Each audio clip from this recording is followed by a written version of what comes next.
Habang namimitas ng mga tanim nilang gulay, ay pasipol-sipol pa ang batang si Popoy. Tuwang-tuwa siya dahil doble ang ani nila ngayon kumpara sa mga nakaraang araw. Nakakatatlong basket na siya ng talong at okra, tig-2 basket ng patola at upo, 10 pirasong kalabasa at tig-1 basket ng sitaw at sigarilyas. Bukod pa roon, meron din siyang bunga at talbos ng kamote at ilang pirasong papaya. Bagamat iniisip niya kung paano pagkakasyahin ang lahat ng yon sa kanyang kariton, hindi pa rin maitago ang saya sa mukha niya habang pinagmamasdan ang mga naaning gulay. Aba, ang dami nating ani ngayon, Apo. Epektibong ang pampataba ang ibinigay ni Elias. Abay, ngayon lang tayo nag-ani ng ganito karami. Oo nga po, Lola. Dumoble rin po ang bunga ng mga pananim natin. Ang dami ko na po napitas, pero tignan niyo po, ang dami pa rin pipitasin. Nakakatuwagan tignan na hitik sa bunga itong mga tanim natin, Apo. Abay, nakakatanggal ng pagod. Sulit lahat ng pagod natin at paghihirap.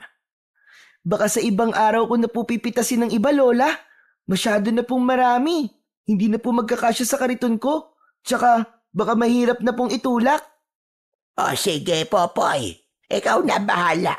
Kung sakay di mahihirapan, doon ka. Hindi na muling nagsalita pa si Popoy. Sa halip ay isa-isa niyang binuhat ang mga basket na may laman na gulay at maayos na isinalansad sa kanyang kariton. Ang mga inaning pananim ay dadali niya sa pinakamalapit na palengke para ibenta sa mga nagtitinda ng gulay dahil binibigay niya lang ang mga yon sa mababang halaga. Madalas na pag-agawan ang paninda niya. Kung minsan pa nga, sa daan pa lang ay may mga bumibili na sa kanya. Ang perang kinikita naman niya sa maliit nilang kabuhayan ay siyang ipinangtutustos nila sa mga pang-araw-araw nilang pangangailangan at gamot ng kanyang Lola Ising na siyang tanging kasama niya sa kanyang buhay. Ang matanda ang nag-alaga sa kanya simula nung sanggol pa lamang siya. Ayon sa kanyang lola, 6 na buwan pa lang siya nang maulila siya sa mga magulang.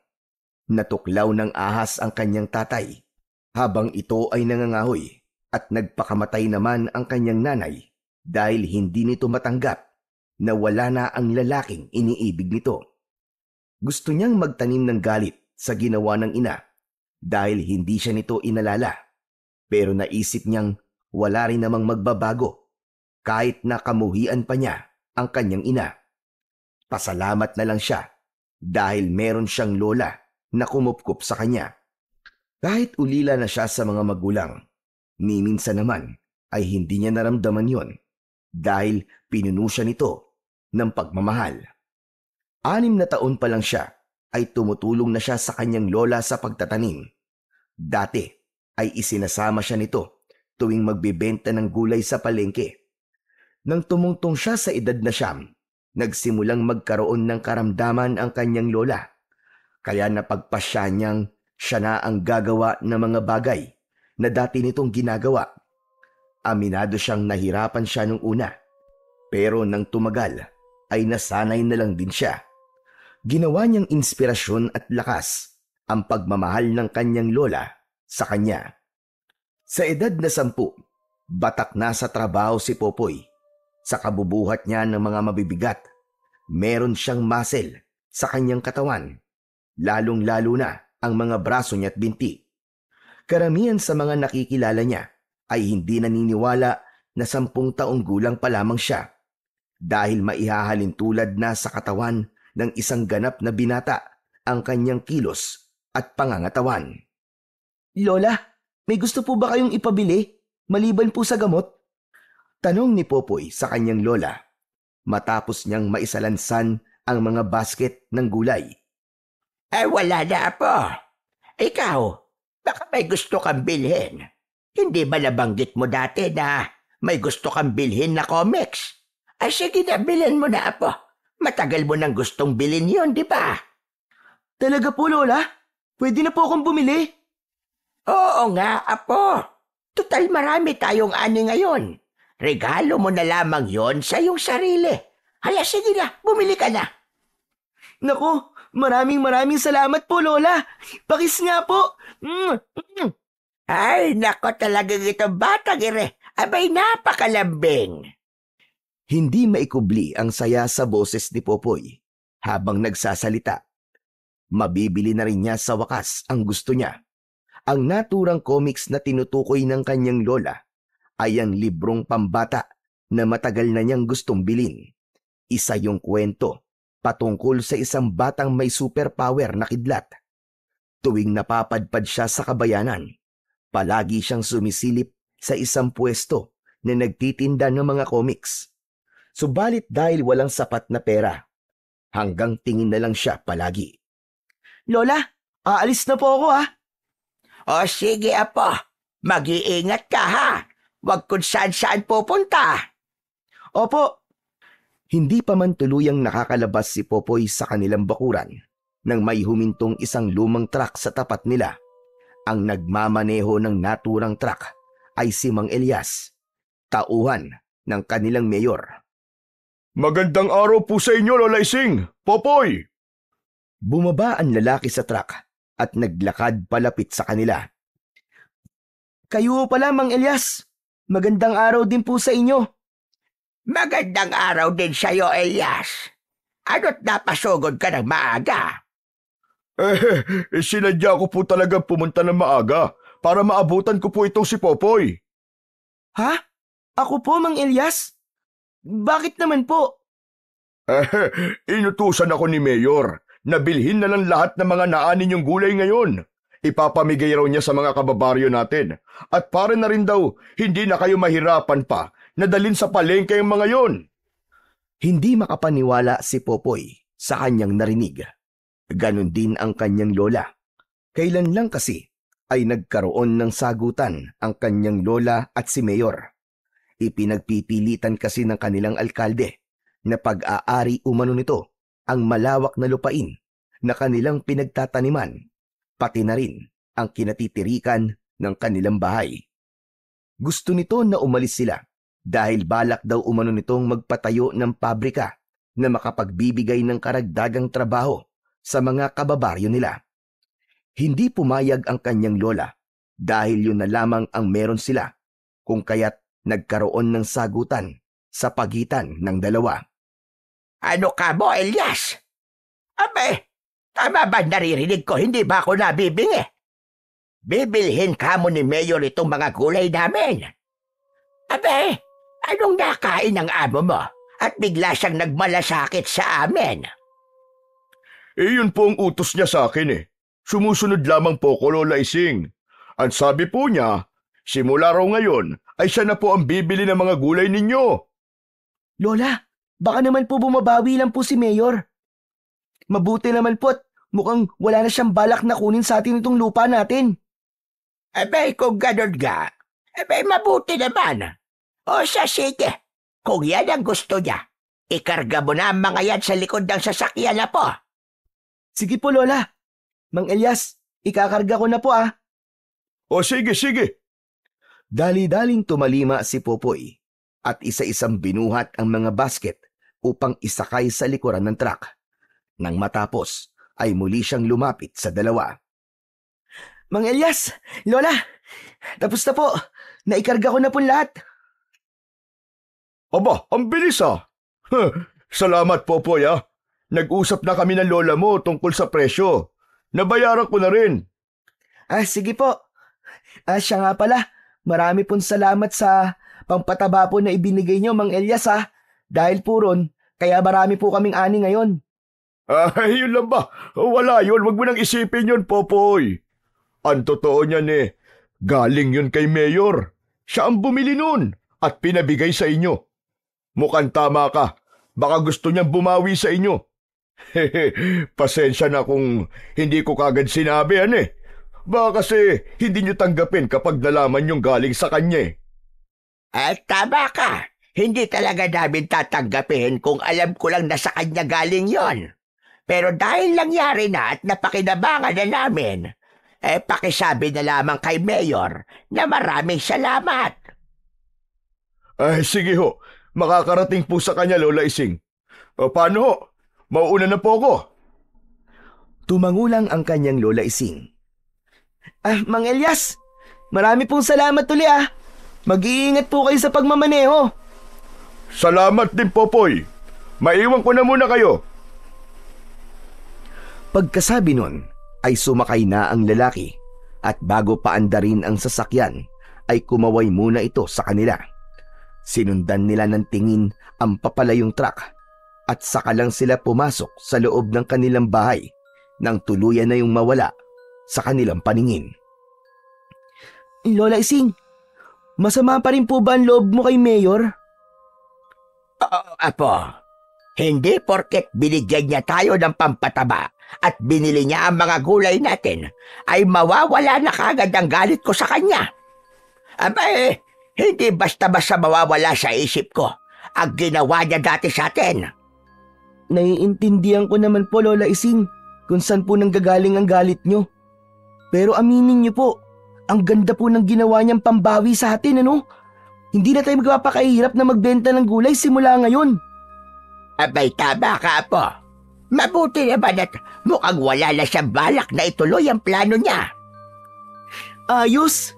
Nasagot na po ang gabi-gabi nating pagdarasal, Lola Ising. Makakatulog na po ulit tayo ng mapayapa, lalo na po ikaw. Tama ka. Mapapanatag na rin sa wakas ang loob ko, Apo. Natakot ako na baka makuha sa atin itong lupa na iniwan sa atin ng lolo mo. Ito na lang ang alaala na naiwan niya sa atin. Pero Lola, totoo po ba talaga na pag-aari po ng gobyerno tong lupa natin? Noon na po. Pero sa pagkakaalam ko, ibinigay na ito sa atin ng dating alkalde. Sinabi niya noon na pag-aari na nating mga magsasaka ang kanya-kanyang lupa na sinasaka natin. Nang sa ganun daw may mapagtamnan tayo at mapagkunan na mapagkakakitaan. Kung wala man naging kasulatan, marami naman sa amin ang umaasa at pinanghawakan ang sinabing yon ng dating mayor. Kung ganun po, parang gusto pong bawiin ni Mayor tong lupa na ibinigay sa atin ng dati nating mayor, Lola. Kung sakali po palang ipilit niyang gusto niya, ay wala tayong magagawa dahil wala naman pong kasulatan. Oo, Apo, ganun na nga. Kaya nga nabahala ko na gusto. Mabuti na lang at mukhang naisip niya kung gaano siya magiging masama sa paningin ng lahat. Kaya marahil hindi na niya ipinilit ang kanyang gusto. Kaya nga po, Lola. Ngayon po, wala na po tayong problema. Hindi na po mawawala sa atin itong lupa at hindi na rin po tayo magpapakahirap na magbenta ng mga pananim natin dun po sa palengke. At dahil dyan, Popoy, magbihis ka at may pupuntahan tayo. Dali, magmadali ka bago pa magbago ang isip ko. Ha? Saan naman po tayo pupunta, Lola? Hindi ba may gusto kang bilhin na comics ka mo? Sasamahan kita, Apo. Dahil sa narinig, nagmamadaling nagtungo sa maliit nilang silid si Popoy at nang lumabas siya ay nakabihis na siya. Makalipas ang ilang sandali ay tinatahak na nila ang daan papuntang bayan. Dahil may kalayuan at ayaw niyang mapagod ang kanyang lola sa paglalakad, sumakay na sila ng tricycle pagdating nila sa paradahan. Nang dumaan ang sinasakyan nila sa maliit na barangay hall, ay nakita nilang kasalukuyang ipinamimigay ng ilang opisyal ang mga gulay na binili sa kanila ni Mayor. Napuno ng saya ang batang isipan ni Popoy dahil sa isiping sa kanila galing ang mga naturang gulay. Pagdating nila sa bayan, sumaglit muna sila sa simbahan para magdasal bago tumuloy sa kanilang pupuntahan. Gaya ng ipinangako ng kanyang Lola Ising, ibinili siya nito ng comics na gusto niya at may bonus pang maskara. Ang naturang maskara ay ang maskarang gamit ng batang bida sa comics na binili niya. Bago sila umuwi, dumaan muna sila ng palengke para bumili ng kalahating kilong karne ng baboy. Lola, magluluto ka po ng sinigang? Oo, apo. Paborito mo yun, hindi ba? Opo, opo. Naku, bigla po tuloy ako nagutom, Lola. Dahil bata, kahit maliit na bagay ay sobrang masaya na si Popoy. Malapit na ang oras ng tanghalian nang makauwi sila. Tinulungan muna ni Popoy ang kanyang lola sa mga gawain bago niya hinarap ang comics na binili nila. Paulit-ulit niya yung binasa hanggang sa tawagin siya ng kanyang lola para mananghalian. Wow! Ang sarap mo talaga magluto ng sinigang, Lola! Habang nagsasalita, ay himas-himas ni Popoy ang kanyang tiyan. Lumobo yun dahil sa rami ng kanyang nakain. Binobola mo na naman akong bata ka. Ang sabihin mo, sadyang matakaw ka lang talaga. Hindi, Lola, hindi po kita binobola. Masarap ka po talagang magluto, lalo na po nitong sinigang. Oo na, sige na. Ikaw talaga bata ka, oo. Kinagabihan, katatapos lang maghapunan ni na Popoy at naghahanda na sila para matulog nang makarinig sila ng sunod-sunod na katok mula sa kanilang pinto. Nagkatinginan muna silang dalawa bago lumapit ang kanyang lola sa pintuan. Sumilip muna si Popoy sa maliit na siwang at nang makita niya na si Mang Elias ang nasa labas, ay saka lang siya sinenyasan ng kanyang lola na buksan ang pinto. Oh, Elias, apay gabi na. Bakit napasugod ka? Nagkukubahog ka pa ata. Abay, meron bang problema? Lola Ising, Popoy, kailangan niyo nang umalis dito ngayon din. Nakita ni Popoy ang pagkunot ng noo ng kanyang lola dahil sa tinurang yun ni Mang Elias. Siya man ay nagtaka rin kung bakit nito yun sinabi. Ano ka mo? Aalis kami. Abay, teka, bakit? Ano ba nangyayari?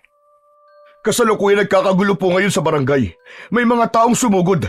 Galit na galit sila dahil sa nangyari sa mga mahal nila sa buhay. Mas lalong nadagdagan ang tanong sa isip ni Popoy dahil sa kanyang narinig.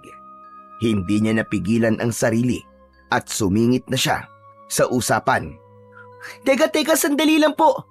Bakit po ba sila nagkakagulo? Ano po bang nangyari sa mga mahal nila sa buhay? At bakit po kailangan naming umalis dito sa pamamahay namin? Popoy, ganito kasi yon.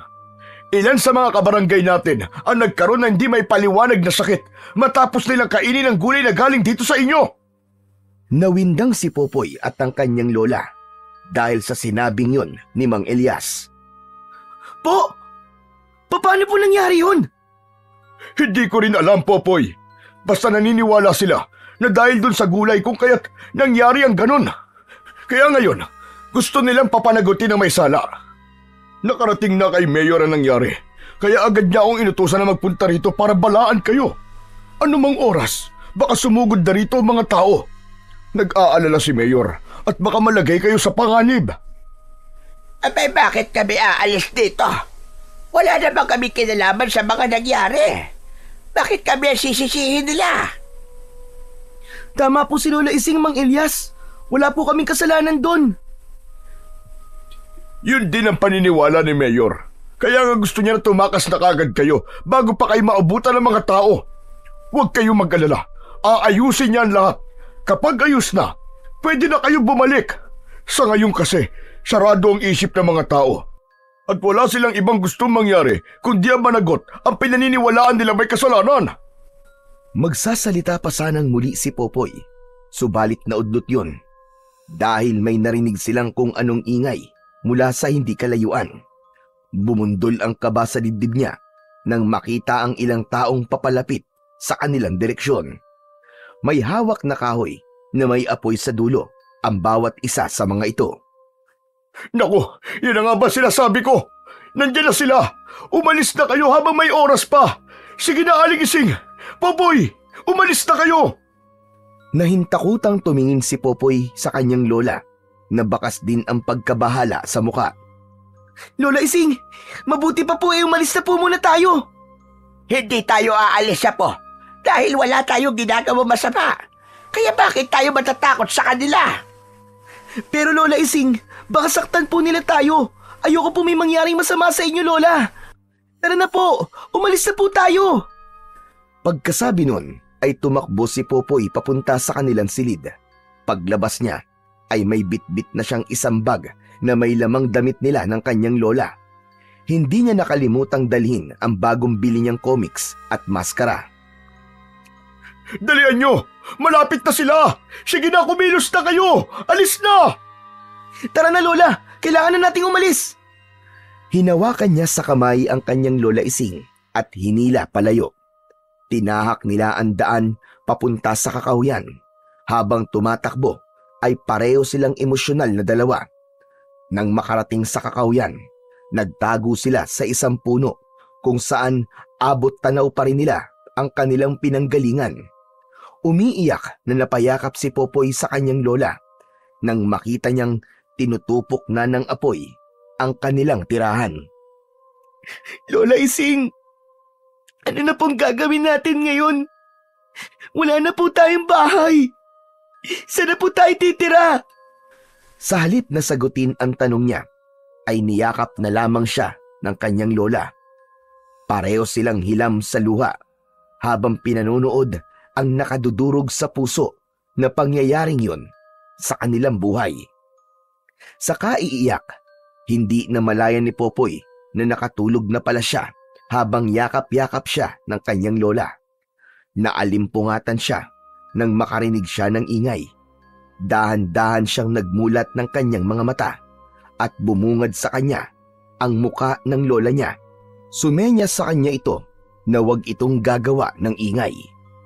Bumalik sa isip ni Popoy ang nangyari at doon niya napagtanto kung bakit siya pinatatahimik ng matanda.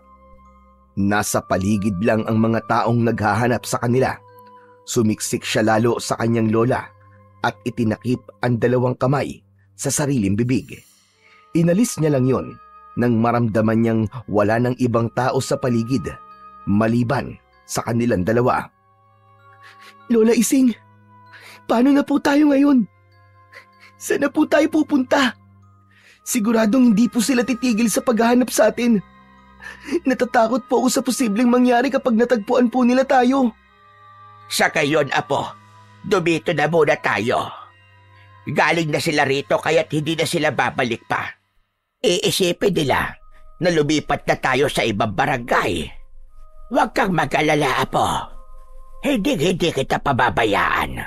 Hanggat nandito ako, hindi ako papayag na saktang kanila. Pero Lola, hanggang ngayon po naguguluhan pa rin po ako sa mga nangyayari. Hindi ko po maintindihan. Bakit po sila galit na galit sa atin? Bakit tayo po ang sinisisi nila sa nangyari? Dahil nagpaloko tayo, Apo. Ngayon ko lang napagtanto. Hindi tumigil si Mayor sa gusto niyang mangyari sa lupa natin. Gumawa lamang siya ng gimmick at nagtagumpay siya. Napakunot ang noo ni Popoy sa kanyang narinig. Gimmick? Teka Lola, ano pong ibig niyong sabihin sa gimmick? Nilinlang tayo ni Mayor, Apo. Sa tingin ko, may inihalo si Mayor sa pampatabang gamot na ibinigay niya para sa mga pananim natin. Planado niya ang lahat, pati ang ginawa niyang pagbili sa mga gulay natin para ipamigay sa mga tao. Ito talaga ang gusto niyang mangyari, Apo. Ang kamuhian tayo ng mga kabarangay natin nang sa ganon ay kusa tayong umalis at maangkin na niya ng tuluyan ng walang kahirap-hirap ang lupang sinasaka natin. Matapos marinig ang sinabing yun ng kanyang lola, ay napagtanto ni Popoy na tama ang kanyang lola.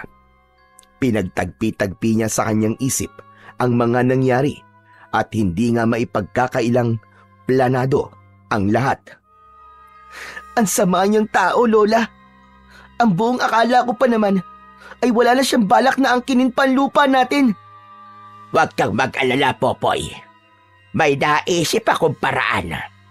Kailangan ko ang tulong mo. Ano pong naisip niyo, Lola?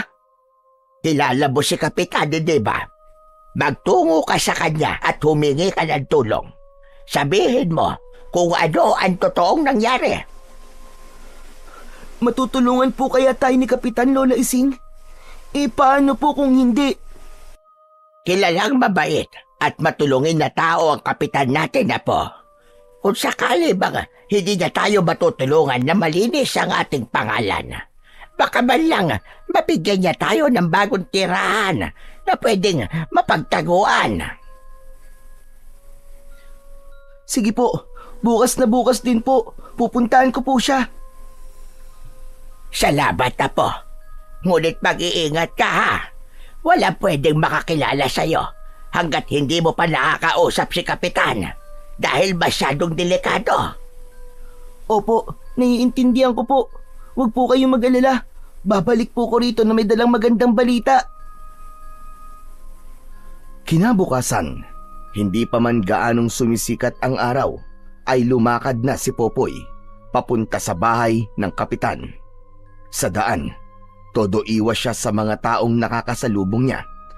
Sinadya niyang bagalan ang paglalakad upang hindi siya mahalata. Makalipas ang halos kalahating oras, nakarating din siya sa kanyang destinasyon. Kapitan? Kapitan!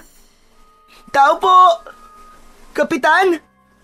Habang sumisigaw sa labas ng tarangkahan, ay patingin-tingin sa kanyang paligid ang batang si Popoy.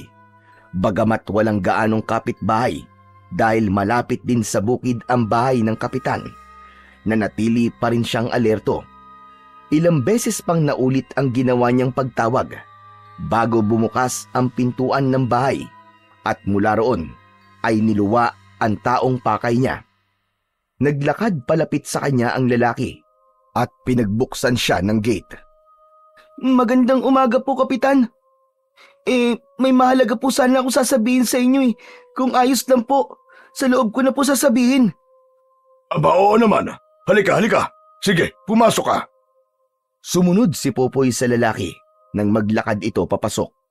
Pinaupo siya nito nang makarating sila sa sala. Umaupo ka muna. Gusto mo ba ng kape? Hindi na po, Kapitan. Kailangan ko po kasi makabalik kagad dahil naghihintay po sa akin si Lola Ising. Abay, ano ba sadya mo rito? At mukhang sobrang importante, iho. May nangyari ba sa lola mo? Abay, meron ba ako maitutulong? Kapitan, ganito po kasi nangyari. Nagsimulang magsalaysay si Popoy. Lahat ikinuwento niya. Emosyonal pa siya habang nagsasalita dahil muli na naman bumalik sa isip niya ang mga nangyari kagabi. Sabi ko na nga ba, at may tinatagong kasamaan niyang si Mayor na yan. Teka, kumusta na pala ang lola mo? Nasaktan ba kayo? Ayos lang naman po kami, Kapitan. Nagawa po namin makatakas bago pa man po dumating ang mga tao. Sana po matulungan niyo po kami ni Lola. Wala na po kasi kaming ibang mapupuntahan eh. Kung sa matutuluyan, may magagawa ko para matulungan kayo. Pero kung tungkol dun sa ginawa sa inyo ni Mayor, hindi ko may papangako na may maitutulong ako. Mahirap na. Baka pati ako o ang pamilya ko ay madamay. Naiintindihan mo naman siguro ko, hindi ba? Sunod-sunod na tumango si Popoy bilang pagtugon. Naiintindihan ko po kayo, Kapitan. O ganito. May lumang bahay ang mga magulang ko sa probinsya namin. Matagal na silang namayapa, kaya wala na nakatira doon. Kung papayag kayo, pwede kayo ron ng lola mo. Doon, tsak na wala makakakilala sa inyo na kahit na sino. Talaga po? Opo, papayag po kami, Kapitan. Kahit saan po, basta may matuluyan lang po kami ni Lola. O sige, sige. Ihahatid ko kayo ron ngayon din. Nang tumayo si Kapitan, ay tumayo na rin si Popoy. Lumabas sila ng bahay at sumakay sa kotseng nakaparada sa tapat ng bahay nito. Sinundo muna nila ang kanyang lola bago nila tinahak ang daan papunta sa probinsya ng sinasabi ng lalaki. Malapit nang dumilim ang paligid nang makarating sila sa kanilang destinasyon. Huminto ang sasakyan nila sa tapat ng isang makalumang bahay na yari sa kugon ang dingding at pawid naman ang bubong. Nang bumaba si Kapitan, ay bumaba na rin si Popoy para pagbuksan ang kanyang lola. O paano? Ayos na ba kayo rito? Pasensya na kayo sa ayos itong bahay ah. Ganito talaga ang karamihan sa mga bahay dito sa probinsya namin. Kung hindi kayo komportable, pwede ko kayong hanapan ng iba pang matitirahan. Yun ang mga katagang binitiwan ni Kapitan nang makapasok sila sa loob ng nasabing kubo. Abay, Kapitan, kami nga ang dapat na magtanong sa inyo niyan. Kung ayos lang ba sa'yo na dito kami tumira? Nabanggit kasi sa akin ni Popoy na bahay ito ng mga magulang mo. Abay, Lola Ising, walang problema sa akin.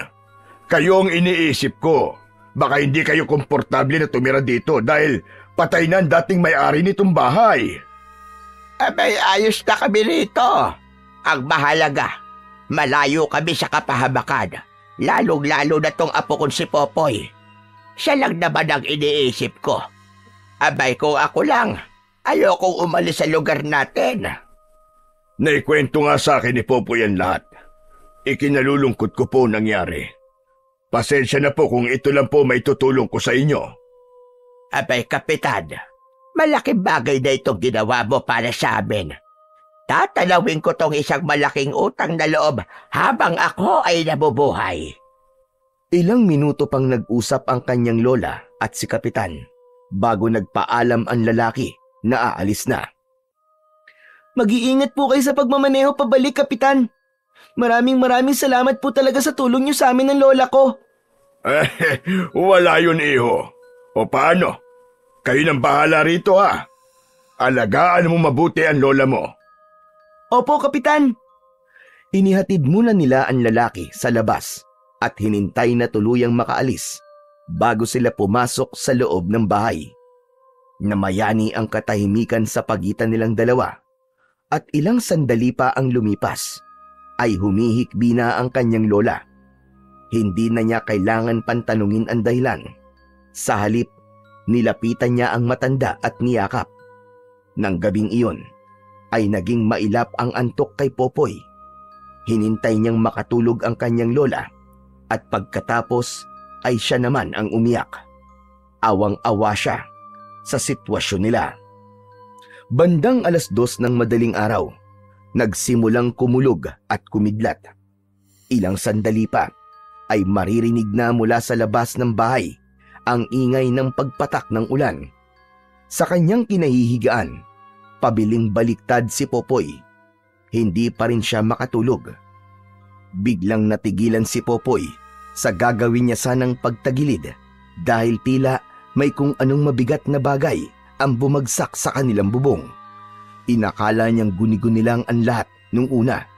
Subalit nang mapansin niyang may naglalakad sa bubungan, ay kagad nang bumundol ang kaba sa kanyang dibdib. Sunod-sunod niyang kinalabit si Lola Ising habang ang atensyon niya ay nasa itaas.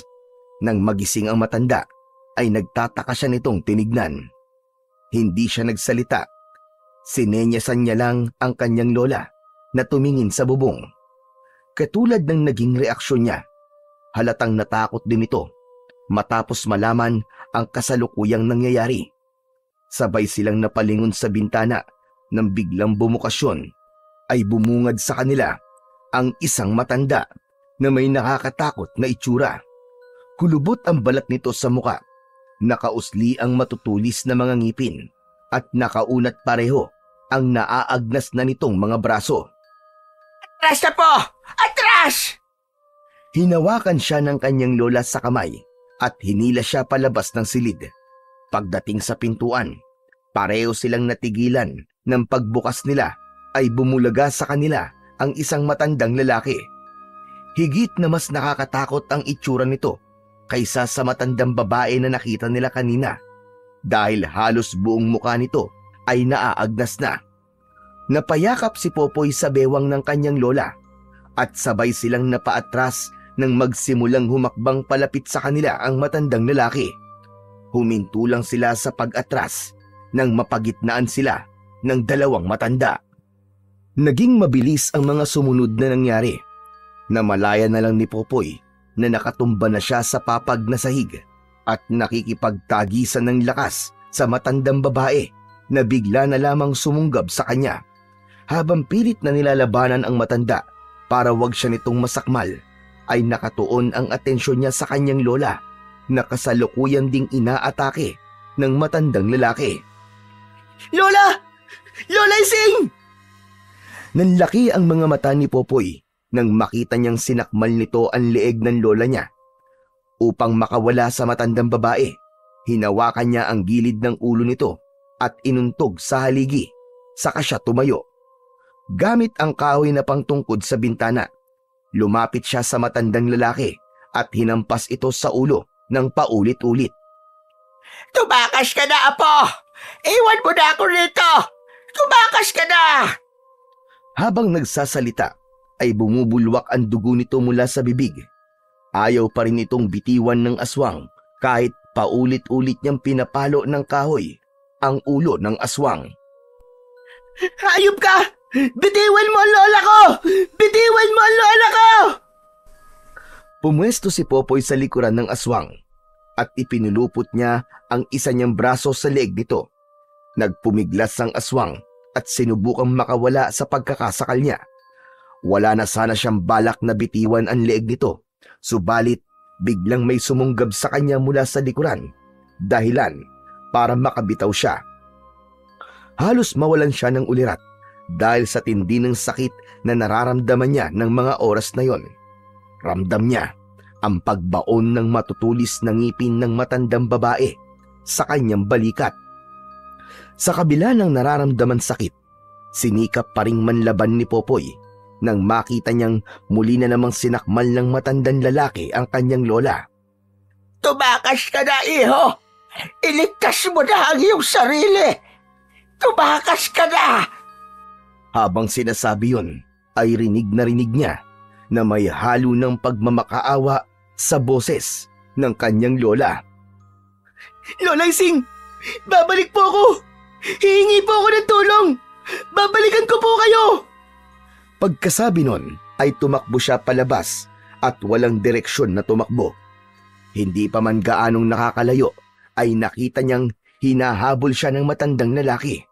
Kung saan-saan sumuot si Popoy habang palingon-lingon sa paligid. Umaasa siyang may bahay siyang makikita na pwede niyang hingan ng tulong. Sa kakatakbo, bigla siyang nahulog sa isang matarik na daan. Gumulong siya paibaba at hindi niya mabilang kung ilang beses siyang nauntog at natusok ng matutulis na sanga. Makalipas ang ilang minutong paggulong sa ilalim ng isang malaking puno siya bumagsak. Walang ibang nararamdaman si Popoy ng mga sandaling yon, kundi puro sakit. Halos lahat ng parte ng katawan niya ay merong sugat at galos.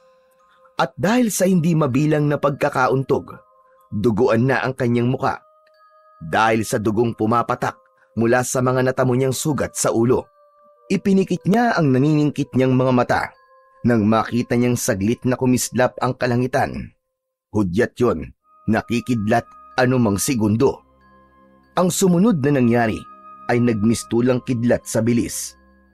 Pagdilat niya ng kanyang mga mata ay sumalubong sa kanya ang malakas na boltahe ng dagitab o kidlat. Bago tuluyang magdilim ang paningin niya, ay naramdaman ni Popoy na umuusok ang kanyang buong katawan at hindi siya makagalaw. Makalipas ang 2 linggo, nagising si Popoy sa hindi pamilyar na silid. Wala na siyang nararamdamang anumang sakit sa katawan, subalit ramdam niyang merong kakaiba sa kanya. Bumangon siya mula sa pagkakahiga at inilibot ang paningin sa kabuuan ng silid. Tumuon ang atensyon niya sa isang mesa na puno ng samot-saring bagay na nakalagay sa ibabaw nun. May mga garapon na ang laman ay dahon at ugat. May mga kandilang nakasindi, patong-patong na libro, maliit at malalaking santo, at marami pang iba. Gising ka na pala, iho! Dumako ang tingin ni Popoy sa isang matandang lalaki nakakapasok lang. Teka, nasan po ako? Sino po kayo? Lumapit sa kanya ang matanda at pinulsuan siya. Sunod nitong sinipat ang mga mata niya.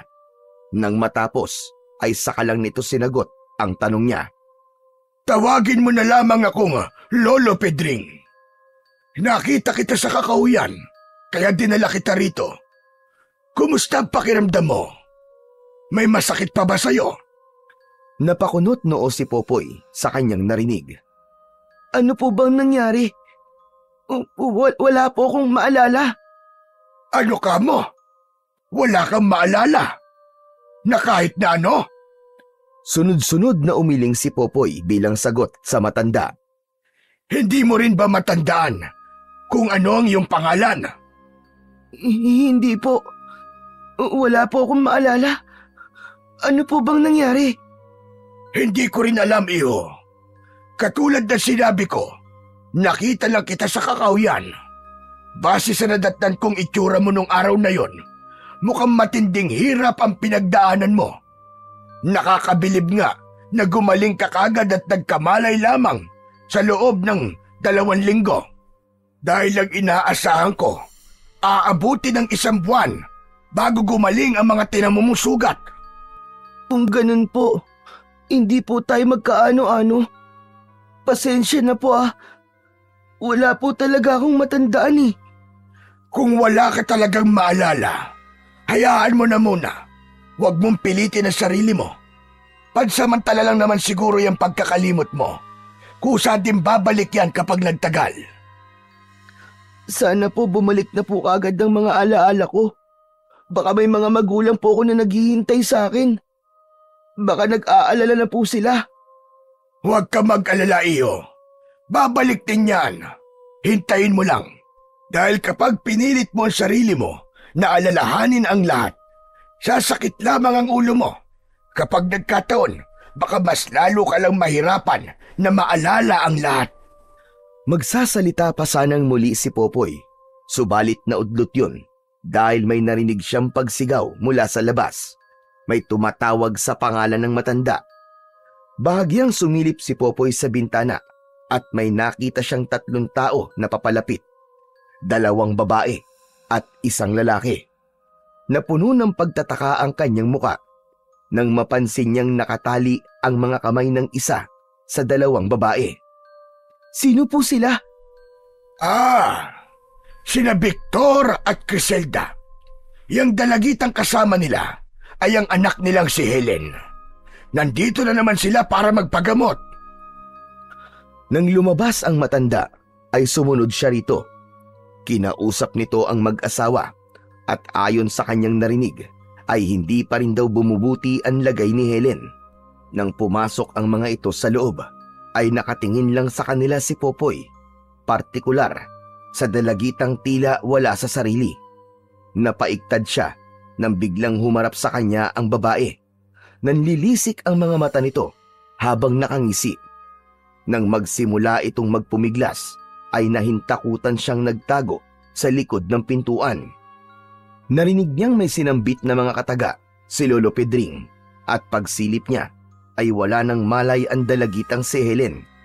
May isinulat sa isang kulay dilaw na papel ang matanda at pagkatapos nito yung dasalan ay sinunog nito yon. Minarkahan nito ng krus ang noo ng babae gamit ang abo ng sinunog na papel at pagkatapos ay diniinan nito yon at nagsimulang mag-orasyon. Nanlaki ang mga mata ni Popoy nang biglang dumilat si Helen at muling nagpumiglas mula sa pagkakatali sa upuan. Mistula itong isang galit na tigre na handang manakmal anumang oras. Nang magtagumpay itong makawala, ay kagad nitong sinakal si Lolo Pedring. Lumapit naman si Criselda para awatin ang anak, subalit pati ito ay sinakal din at pagkatapos ay ibinalibag pareho. Natakot ang tatay ng babae sa mga nakita at bigla itong kumaripas ng takbo palayo. Sa kanyang kinatatayuan, nanigas ang katawan ni Popoy nang sa kanya naman tumuon ang atensyon ni Helen. Nilapitan siya nito at sinakal. May kakaibang naramdaman si Popoy ng mga sandaling yon habang naghahabol ng hininga. Parang may libu-libong bultahe ng kuryente ang gustong kumawala mula sa kanyang katawan. Nang tignan niya ang kanyang mga palad, ay may nakita siyang kumikislap sa dulo ng kanyang mga daliri. Itinaas niya ang kanyang mga kamay at hinawakan ang braso ni Helen. Dahil sa kanyang ginawa, nangisay ang babae na tila na kuryente at unti-unting lumuwag ang pagkakasakal nito sa kanya hanggang sa tuluyan siya nitong mabitiwan. Natulala si Popoy nang bumagsak si Helen sa harapan niya. Nilapitan niya ang babae para sana gisingin, subalit mula itong nangisay nang dumantay ang palad niya sa balat nito. Nagpalipat-lipat ang tingin ni Popoy sa mga palad niya at sa babae. May bakas ng pagkabahala sa kanyang muka dahil sa isiping baka kung ano na ang nagawa niya. Mula sa sulok ng kanyang mga mata ay nakita niyang nagkamalay na si Lolo Pedring. Huwag kang mag-alala. Nawalan lang siya ng malay. Malakas ang itim na kapangyarihan na nasa kanyang katawan, kaya hindi siya basta-basta mamamatay. Tumingin si Popoy sa matanda at ipinakita ang kanyang mga kamay. Ano po nangyayari sa akin? Bakit ganito? Parang may kuryente po mga palad ko. Wala ka ba talagang naaalala sa mga nangyari sa'yo? Sa tingin ko kasi, tinamaan ka ng mutya ng dagitab ba? Ano po? Mutya ng dagitab? Ano po yun? Dagitab, kidlat. Ang mutya ng dagitab o kidlat ay isang uri ng kapangyarihan na makukuha kapag tinamaan ka ng kidlat. Subalit, bibihira lamang ang nakakaligtas sa mga ganong uri ng pangyayari. Himala kung may tituring ang nangyari sa'yo. Ano po? Teka, naguguluhan po ako. Wala po akong maintindihan. Hindi ito ang tamang oras para ipaliwanag ko sa iyo ang lahat. Ang mabuti pa, paypayan mo si Criselda at bubuhatin ko naman itong si Helen papunta sa silid. Kailangan kong maitali ang mga kamay niya at paa at nang sa ganon ay hindi siya muling makawala. Sinunod ni Popoy ang sinabi ng matanda. Nilapitan niya si Criselda at pinaypayan. Nang magkamalay, ay kagad nitong hinanap ang anak. Inalalayan niya ang babae na makatayo at sabay silang nagtungo sa silid kung saan naabutan nilang ginagamot na ni Lolo Pedring si Helen. Nanatili silang nakatayo sa may pintuan at pinanood ang ginagawa ng matanda. Muli na namang nasaksihan ni Popoy kung paano nagpumiglas si Helen nang magsimulang magbanggit ng dasal si Lolo Pedring. Nagtagal ng ilang minuto ang pagwawala nito bago nawalan ng malay. Nang muling magkamalay, kalmado na ang mukha nito at wala na ang nakakatakot na boses. Kaagad na nilapitan ni Criselda ang anak at niyakap. Hindi pwedeng palagi na lamang ganito, Criselda. Sinabi ko na sa iyo nung una pa lang kung ano ang magiging dulot nito. Kailangan mo nang magdesisyon bago pa sumapit ang kabilugan ng buwan. Bagamat nagtataka si Popoy sa sinabing yon ni Lolo Pedring kay Criselda, ay nanatili lang siyang nakamasid hanggang sa tuluyang umalis ang mag-ina. Kinagabihan ng araw na yon, kakatapos lang nilang maghapunan nang tawagin siya ni Lolo Pedring. Hinawakan nito ang dalawa niyang kamay at tinignan. Iho, masyadong malakas ang kapangyarihang nananalaytay sa mga ugat mo. Maaari kang makapanakit ng hindi sinasadya kapag hindi mo ito nagawang kontrolin. Ang mutya ng dagitab ang pinakamakapangyarihan sa lahat ng mga mutya. Wala pa ako nabalitaang may nabuhay matapos na tamaan ito. Sa nakikita ko sa iyo ngayon, ang mutya mismo ang may gusto na mapasayo siya. Kaya ka nakaligtas. Pero Lolo, may paraan po ba para maalis po sa katawan ko ang mutya na ito? Halatang natigilan ang matanda sa sinabing yon ni Popoy. Bakit mo naman naitanong? Ayaw mo bang magkaroon ng ganyang kalakas na kapangyarihan? Sabi niyo po kasi na posible po makapanakit po ako ng iba kapag hindi ko po nagawa tong kontrolin eh. Ayoko po mangyari ulit yung kanina. Natakot po ako. Akala ko nga po napatay ko na po yung babae. Marahil naramdaman ng mutya na nasa panganib ka, kaya kusang lumabas ang kapangyarihan nito sa katawan mo. Obligasyon ng kahit na anong mutya na protektahan mula sa panganib ang sino mang nangangalaga sa kanila. Ngunit ganun pa man, dapat matuto ka pa rin kontrolin ang kapangyarihan mo na yan. Dapat alam mo kung kailan kailangan at hindi kailangang ilabas ang kapangyarihang nasa loob ng iyong katawan. Lolo, ano po bang dapat kong gawin? Unang-una sa lahat, dapat marunong kang kontrolin ang emosyon mo. Sa ganoong paraan, magiging madali para sa'yo na kontrolin ang kapangyarihan taglay ng mutya. Kaya mo bang ilabas ngayon ang kapangyarihan mo? Hindi ko po alam kung paano ko po mailalabas eh. Sinubukang ibukas sara ni Popoy ang kanyang mga palad, subalit walang bultahe na lumabas. Kung ano-ano pang ang paraan ang sinubukan niya, subalit bigo siyang mapalabas ang kapangyarihan ng mutya. Ganito, meron akong ideya. Tignan natin kung gagana. Pagkasabi nun ng matanda, ay dinampot nito ang isang mahabang kahoy at akmang ihahambalos sana nito yon sa kanya. Subalit naging mabilis ang reaksyon ng kanyang katawan. Sinangga ng isa niyang kamay ang kahoy at ang isa naman niyang kamay ay kusang dumapo sa dibdib ni Lolo Pedring. Dahilan para tumalsik ang matanda. Lalapitan niya sana ito para tulungang makatayo. Subalit kusa rin siyang napahinto nang mapansin niyang may bultahe na naman na lumabas sa kanyang mga kamay. Tiyak niyang mangyayari sa matanda ang nangyari kanina sa babae sa oras na hawakan niya ito. Naku, ito na nga ba yung sinasabi ko eh. Ayos lang po ba kayo? Pasensya na po. Hindi ko po sinasadya. Tumayo muna si Lolo Pedring bago sumagot. Huwag kang mag-alala. Ayos lang ako. Tama nga ako. Kusan lalabas ang iyong kapangyarihan sa oras na maramdaman ng mutya na nasa panganib ka. Pero Lo, paano ko po may tatago ulit ito? Kanina po kasi kusa lang po siya nawala eh. Sige, subukan natin ito. Subukan mong pakiramdaman ng iyong sarili. Ikalma mo ang iyong isipan. Iparamdam mo sa mutya na panatag ka. Sinunod ni Popoy ang sinabi ni Lolo Pedring. Pumikit siya at pinakiramdaman ang sarili. Makalipas ang ilang segundo, naramdaman niyang nagtagumpay siya sa nais niyang gawin. Pagdilat niya ng mga mata, ay wala na ang bultahe ng dagitab sa mga kamay niya.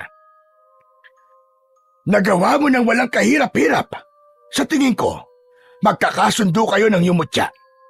Sana, gamitin mo yan sa mabuting paraan. Huwag mong abusuin ang kapangyarihang pinagkaloob sa'yo. Sa totoo lang po, hindi ko naman po ito kailangan eh. Ang gusto ko lang po ay bumalik na po ang alaala ko para malaman ko po kung saan po ako uuwi. Baka hinahanap na po ako sa amin eh. Hindi pa kita ganong kilala. Pero sa nakikita ko, masasabi ko namang isa kang mabuting bata. Yun marahil ang dahilan kaya pinagkalooban ka ng mutya. Alam mo ba, na hinangad ko noon na magkaroon ng ganyang kapangyarihan. Subalit, sadyang iba ang nakatadhana para sa akin. Matagal na po ba kayong nanggagamot? Abay oo, ilang dekada na iyo. Angkan kami ng mga albularyo. Kilala ang pamilya namin sa kahit saang karatig lugar sa larangan ng panggagamot.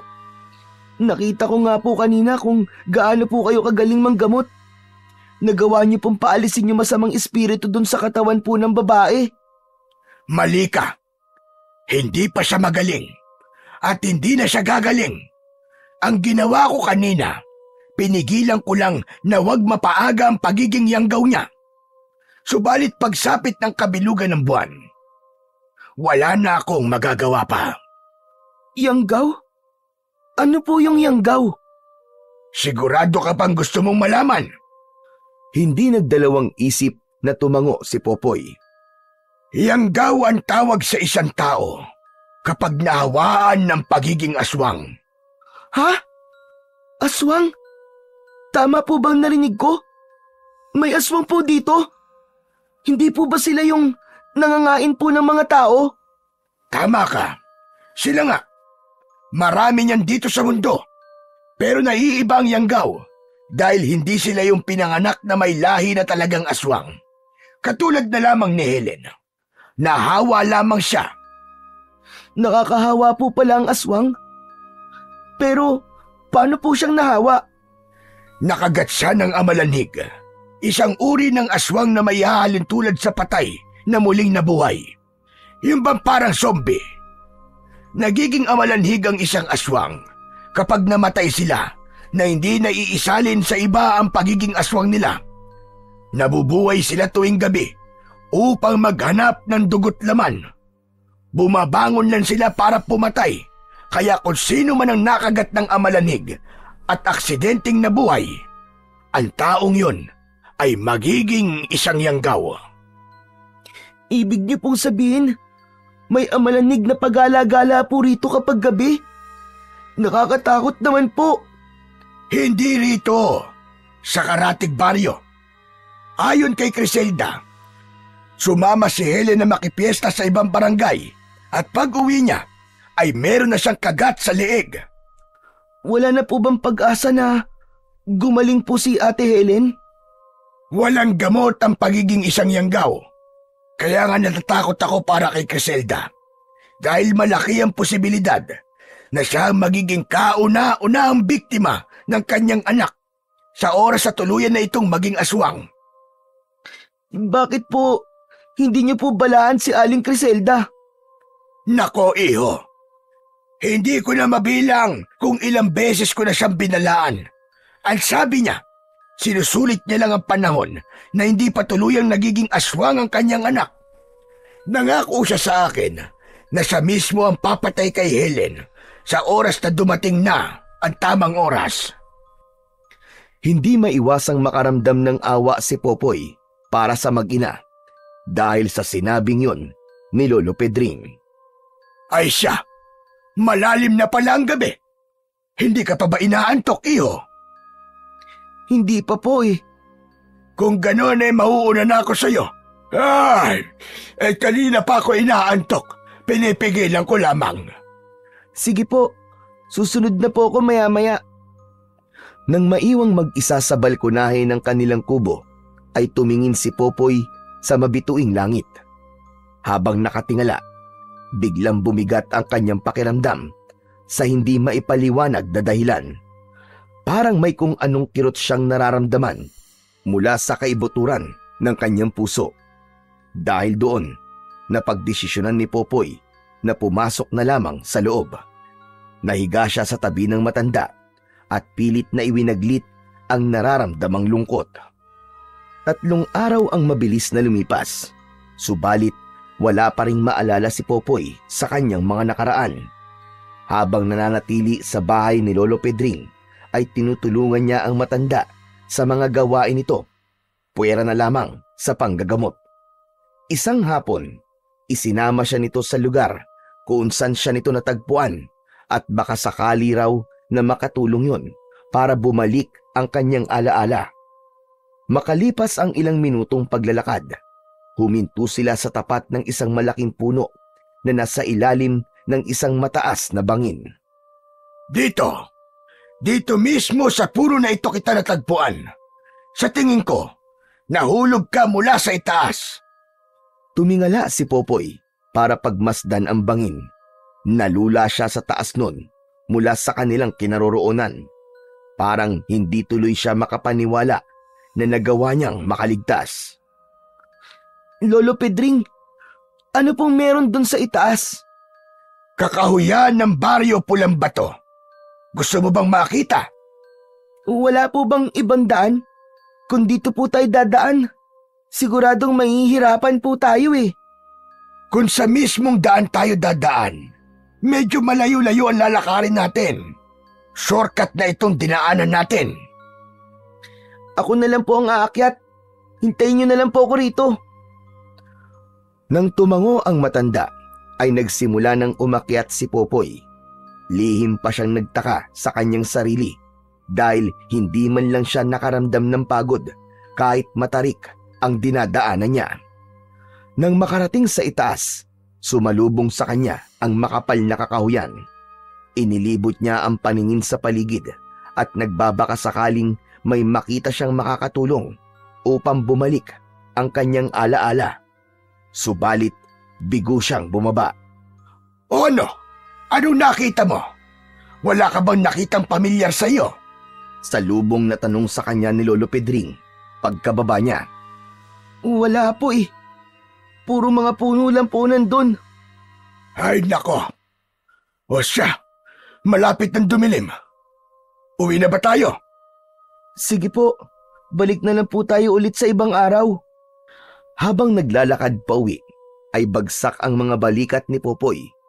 Gusto na niyang bumalik ang kanyang mga alaala, subalit hindi naman niya alam kung paano.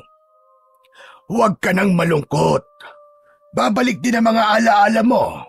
Sa ngayon, huwag mo na lang munang pilitin ang sarili mo na alalahanin ang lahat. Lolo Pedring, kailan po kaya babalik ang alaala ko?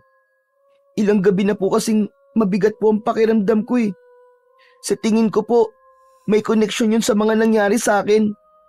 Baka hinahanap na po ako ng mga magulang ko at sobra na po sila nalulungkot. Kaya ganito po ang pakiramdam ko palagi. Gusto mo bang magtungo tayo bukas sa Baryo Pulang Bato? Baka doon ka nakatira at baka may nakakakilala sa'yo. Sige po Lolo Pedring. Gusto ko na po kasi talagang maalala ang lahat eh. O sige, bukas na bukas din ay sasamahan kita magpunta roon. Sana hindi masayang ang lakad natin. Maraming salamat po Lolo Pedring. Nang gabing yon, muli na namang naging mailap ang antok kay Popoy. Bandang 12:00 ng gabi, binulabog sila ng sunod-sunod na katok mula sa labas. Nagising si Lolo Pedring at nang buksan nito ang pinto, ay sumalubong sa kanila si Hector, asawa ni Aling Criselda. May malaking sugat ang lalaki sa leeg na siya nitong tinakpan gamit ang isa nitong kamay. Ayon sa lalaki, tuluyan nang naging aswang si Helen at napatay ng dalagita ang sariling ina. Lumingon sila sa pinanggalingan ni Hector at nakita nila si Helen, subalit malayong malayo na ang itsura nito sa dati nitong muka. Naging nakakakilabot na itong tignan dahil sa matutulis nitong mga kuko at ngipin na nakausli. Pinapasok nila ang lalaki sa loob at isinara ang pintuan. Pumasok si Lolo Pedring sa silid nito at nang lumabas ay may sukbit na itong itak. Dito lang kayo. Hindi niya kayo kayang lapitan hanggat nandito kayo sa loob dahil takot ang aswang sa mga bagay na nandito. Saan po kayo pupunta Lolo Pedring? Ngayon na tuluyan na naging aswang si Helen, ay wala na siyang ibang gagawin kundi ang mambiktima. Kailangan ko siyang pigilan. Pero Lolo Pedring, hindi po ba delikado? Baka mapano po kayo? Huwag ka mag-alala. Hindi ito ang unang beses na may kakaharapin akong aswang. Minsan na ako may napatay na mag-asawang aswang noon sa Baryo Pulang Bato. Magtatanong pa sana si Popoy, subalit tumalikod na si Lolo Pedring at lumabas. Sinundan niya ang matanda at sinubukang pigilan, subalit hindi siya nito pinakinggan. Nang lumampas ng 10 metro si Lolo Pedring mula sa bahay nito, ay kagad na itong sinugod ng aswang. Habang pinanonood ang pagtatagisan ng dalawa, ay nag-isip ng paraan si Popoy kung paano siya makakatulong. Pumikit siya at sinubukang pakiramdaman ang sarili. Hinanap niya ang presensya ng mutya sa kanyang katawan. Makalipas lang ang ilang segundo, ay nagtagumpay siyang ilabas ang kanyang kapangyarihan. Nang may makita siyang lubid, kinuha niya yon at pagkatapos ay lumapit sa aswang. Naging kasing bilis ng kidlat ang bawat pagkilos niya. Pinaikutan niya ito ng ilang beses hanggang sa maipalupot niya ang buong lubid sa katawan nito. Pinilit pa rin itong makawala, kaya napilitan siyang padaluyan ng boltahe ng dagitab ang lubid na hawak niya. Nangisay ang aswang at bumagsak pagkatapos. Nilapitan ito ni Lolo Pedring at tinaga sa mismong dibdib. Bagamat naaawa siya sa sinapit ng dalagita, alam naman niyang para sa kaligtasan ng lahat ang ginawang yon ng matanda. Pagpasok nila sa loob, naabutan nilang wala na ring buhay si Hector. Hindi kinaya ng lalaki ang natamo nitong sugat. Nang gabi ring yun, sabay nilang sinunog ang bangkay ng mag-ama. Lolo Pedring, nabanggit niyo po kanina na dati na po kayong may napatay na aswang dun po sa baryo Pulang Bato. Totoo po ba yun? Oo, matagal ng panahon yun. Mahigit 3 dekada na ang nakararaan. May pamilya ng aswang na napadpad dati sa baryong yon at wala silang ginawa kundi ang mambiktima ng mambiktima. Ilan sa mga taga-roon ang lumapit sa akin at tumingi ng tulong. Nagawa ko mapatay ang mag-asawa pero nagawang makatakas ng binatilyo nilang anak. Ang sabi niyo po, nakagat po ng amalanig si Ate Helen, kaya po siya naging yanggaw. Hindi po kaya ang kumagat po sa kanya ay isa sa 2 aswang na napatay niyo po noon? Iyan nga rin ang hinala ko. Kaya bukas, pagpunta natin sa baryo Pulang Bato, puntahan na rin natin ang lugar kung saan ko sila inilibing. Malapit lang yun sa kakahuyang pinuntahan natin kanina. Kinabukasan, 6:00 pa lang ng umaga ay gumayak na sila. Kulang-kulang 1 oras din silang naglakad bago nila narating ang bungad ng baryo Pulang Bato.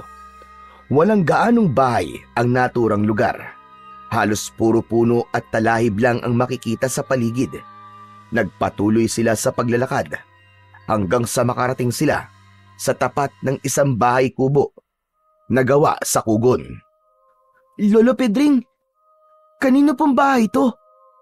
Bahay ito ng mag-asawang aswang na pinatay ko noon. Sa likod nito, doon ko sila inilibing. Pinagmasdan ni Popoy ang naturang bahay at bigla siyang napahawak sa kanyang ulo matapos may sumulpot na senaryo sa kanyang isipan. Sa senaryong yun ay may kasama siyang matandang babae at isang lalaki. Ang sumunod na senaryong naglaro sa kanyang isip ay makapigil hininga. Nakikita niya ang sarili niya na nakikipagtagisan ng lakas sa isang nakakatakot na nilalang. Tumakbo ka na, Apo! Iligtas mo ang sarili mo! Tuluyan nang napaluhod si Popoy nang umalingaw-ngaw sa isip niya ang boses na yun ng isang matandang babae na kasama niya. Bigla ang pag-atake sa kanya ng realidad matapos niyang mapagtanto na tuluyan nang bumalik ang kanyang alaala. Lola! Lola Ising! Tumayo siya at tumakbo palapit sa bahay na yon. Habang kinakalampag niya ang pintuan ay wala siyang tigil sa pagtawag ng kanyang lola. Nang hindi niya yon mabuksan ay sa bintana naman siya lumapit. Nagtagumpay siyang makapasok matapos niyang dumaan sa bintana. Lola! Lola Ising! Lola! Inilibot ni Popoy ang tingin sa paligid. Malinis yun at walang kahit na anong bakas ng may nangyaring hindi maganda sa loob nun. Lumapit siya sa pintuan at binuksan yun. Sumalubong sa kanya ang nagtatakang tingin ni Lolo Pedring. Sinong lola ang tinatawag mo? Huwag mo't sabihing may naaalala ka na. Lolo Pedring, si Lola Ising po. Kasama ko po siya nagpunta rito noon. Galing po kami sa ibang probinsya. Dito po kami dinala ni Kapitan. Nung humingi po kami ng tulong sa kanya dahil nawalan po kami ng tirahan. Iniwan ko siya nung gabing may umatake sa amin. Ang sabi ko po sa kanya, ihingi lang po ako ng tulong.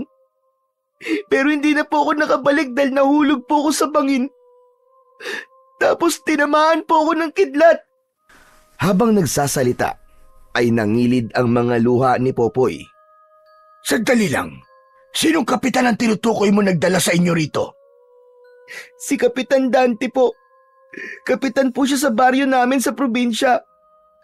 Ang sabi niya po, bahay daw po to ng mga magulang niya.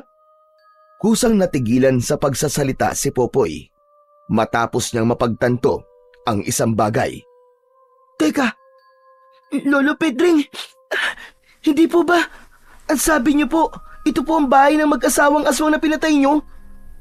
Ibig sabihin, yung dalawang matanda po na umatake sa amin ni Lola nung gabing yun, mga amalanyig po sila. Halika sa likod. May aalamin tayo. Nagtungo sila sa likod ng bahay at lumapit sa sagingan na naroroon. Lolo Pedring, ibig sabihin, dito niyo po sila inilibing? Oo, tama ka. Pero hindi yan ang dahilan kung bakit kita niyaya rito. Tignan mong mabuti ang lupa. Suriin mo. May napapansin ka bang kakaiba? Dahil sa sinabing yun ng matanda, sinipat na mabuti ni Popoy ang lupa sa tabi ng pinaglibingan nito sa mga aswang. Natigilan siya nang mapansin niyang may kakaiba roon. Lolo Pedring, parang bagong bungkal ang lupa rito. Parang may nagukay para maglibing. Kusang napahinto sa pagsasalita si Popoy nang mapagtanto niya kung ano ang nais tumbukin ng kanyang sinasabi. Dahil doon, biglang bumundol ang kaba sa kanyang dibdib. Gamit ang dalawa niyang kamay, hinukay niya ang parting yun. Tumigil lamang siya nang may matamaan siyang kamay. Nakaramdam siya ng panghihina matapos niyang makilala kung kaninong kamay yun. Nagpatuloy siya sa paghukay hanggang sa tuluyang tumambad sa kanyang paningin ang kabuang itsura ng taong nakalibing doon. Kalunos-lunos ang itsura nito at halos hindi na niya mamukaan. Sa kabila ng masangsang na amoy na sumalubong sa kanya, ay nilapitan pa rin niya yon at niyakap. Lola! Ako to, Lola! Nandito na po ako! Lola! Lola! Hindi magkandamayaw sa pag-iyak si Popoy habang yakap-yakap ang bangkay ng kanyang lola. Nakadagdag sa sakit na nararamdaman niya ang isiping para niya na rin itong inabandona dahil hindi niya nagawang makabalik kagad. Patawarin niyo ako, Lola! Patawarin niyo po ako! Hindi po dapat kita iniwan noon! Patawarin niyo po ako, Lola! Nagtagal ng ilang minuto ang pag-iyak ni Popoy bago humupa ang kanyang emosyon. Inalis niya ang katawan ng lola niya sa hukay na yon at napagdesisyonan niyang sunugin na lang, ayon na rin sa suwestyon ni Lolo Pedring. Habang pinapanood na unti-unting tinutupok ng apoy ang matanda, ay muli na naman siyang napaiyak.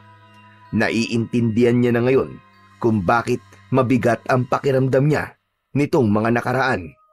Dahil alam pala ng puso niya kung ano ang nangyari.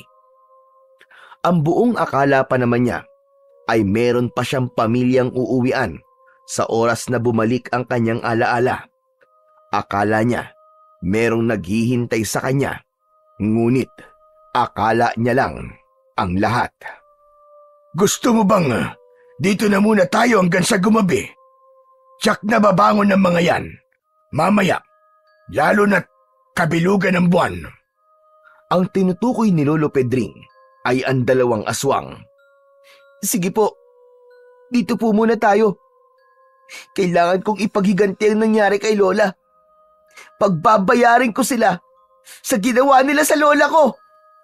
Habang nagsasalita, ay nagpupuyos sa galit si Popoy. Tila naman naramdaman ng langit ang kanyang hinagpis dahil biglang kumidlat ng sunod-sunod. Kinagabihan, 10:00 pa lang ng gabi ay bumangon na ang dalawang amalanhig mula sa kanilang libingan. Yun ang pinakahihintay na sandali ni Popoy. Mag-iingat ka, Popoy. Kahit mistula na sila zombie, mabilis at malakas pa rin sila.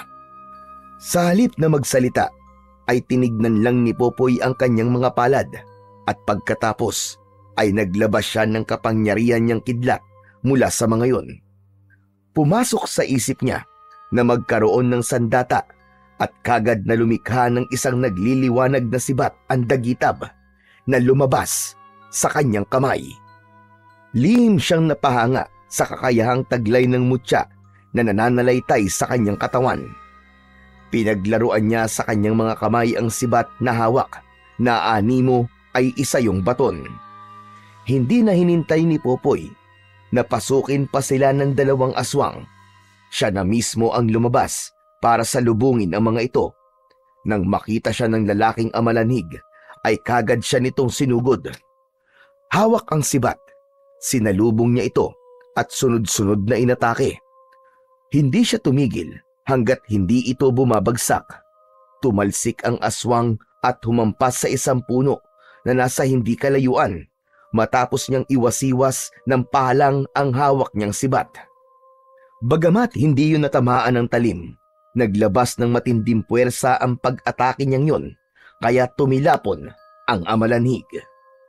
Hindi na hinintay ni Popoy na muling makabangon ang aswang. Inihagis niya sa direksyon nito ang hawak niyang sibat at direkta yung tumama sa kaliwang dibdib nito. Kagad itong binawian ng buhay pagkatapos. Itinaas lang ni Popoy ang kanyang kanang kamay at bumalik sa kanya ang sibat. Sumunod niyang hinarap ang babaeng amalanhig. Naging mabilis lang ang paglalaban nila dahil kagad niya itong tinapos. Kagad din naglaho ang sibat sa kanyang kamay nang matapos na ang laban. Pinagtulungan nila ni Lolo Pedring na buhatin ang mga bangkay ng dalawang aswang at sinunog nila yon. Nang tuluyang maging abo ang katawan ng mga ito, ay saka lang nila nilisan ang lugar. Popoy, iho. Nakikiramay ako sa nangyari sa lola mo. Hindi ko alam na ganun pala katindi ang pinagdaanan mo bago kita natagpuan. Yun marahil ang isa sa dahilan kung bakit ka tinamaan ng mutya ng dagitab para magkaroon ka ng pagkakataon na maipaghiganti ang nangyari sa iyo. Si Lola Ising na lang po meron ako. Tapos nawala pa. Hindi ko na po alam ngayon kung saan po ako pupunta. Wala na po akong pamilya. Hindi mo kailangan mamroblema kung saan ka pupunta. Pwede ka manatili rito hanggat gusto mo. Alam mo, Popoy, sa totoo lang, sa maiksing panahon natin pagsasama, napamahal ka na rin naman sa akin, kaya hindi na iba ang tingin ko sa'yo. Hindi ko po ata kayang manatili po rito gayong alam ko po sa sarili ko. Nabuhay pa po ang taong dahilan kung bakit nangyari sa amin to. Kung ganon, ano ang plano mo? Babalik ka sa probinsya nyo? Sunod-sunod na tumango si Popoy bilang pagtugon. Kung ganon kailan mo babalak umalis? Bukas na bukas din po, Lolo Pedring. Lolo Pedring, gusto niyo po ba sumama? Hindi na. Hihintay na lang kitang bumalik. Yun kung gusto mo pang bumalik. Babalik po ako.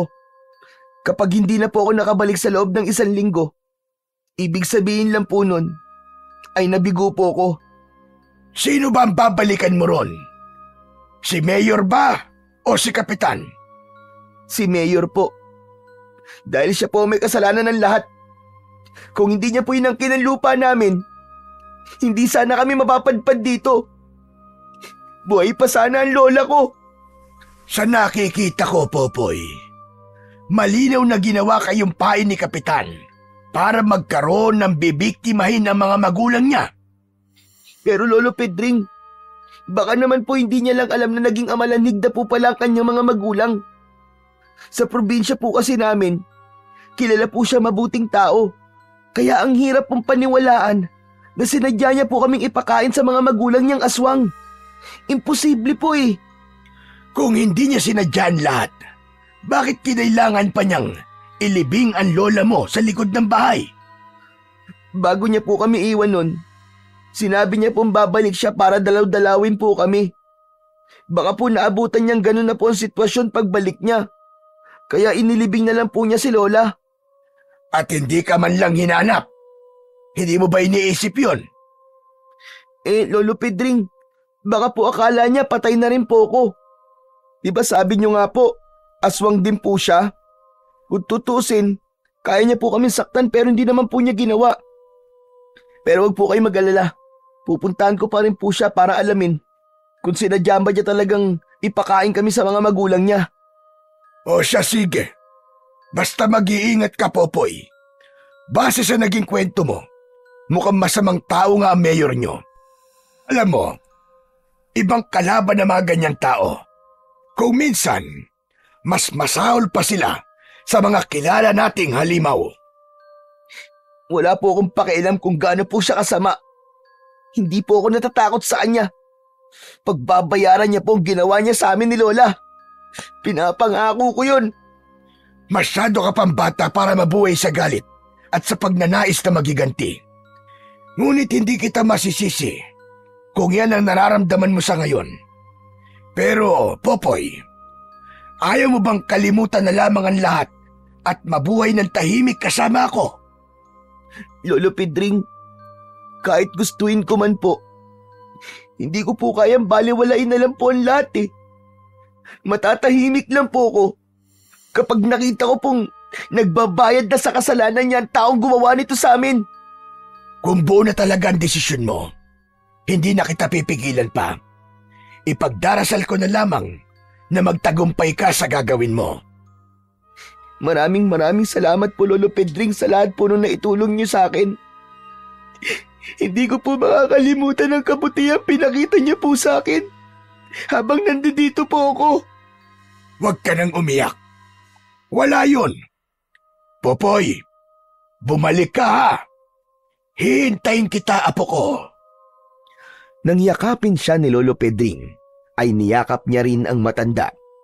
Muling naramdaman ni Popoy ang pakiramdam na hindi siya nag-iisa, katulad ng palaging pinararamdam sa kanya ng kanyang lola nung nabubuhay pa ito.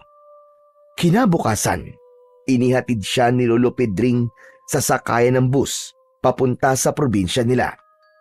Ayon sa matanda, aabutin ng mahigit 8 oras ang biyahe, kaya ginising siya nito ng maaga upang hindi siya abutan ng gabi sa daan.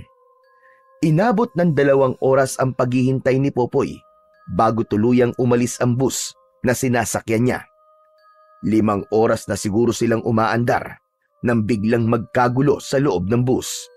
May 2 lalaki ang bigla na lang naglabas ng patalim at inutusan silang lahat na ilabas ang dala nilang mga pera.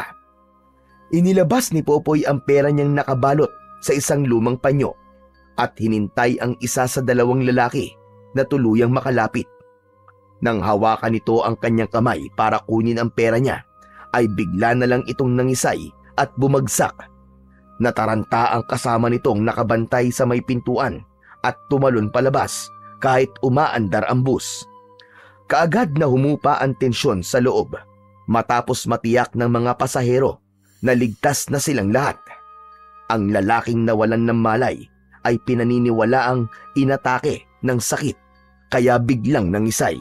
Ngunit ang hindi nila alam ay nakuryente ito sa dagitab ni Popoy.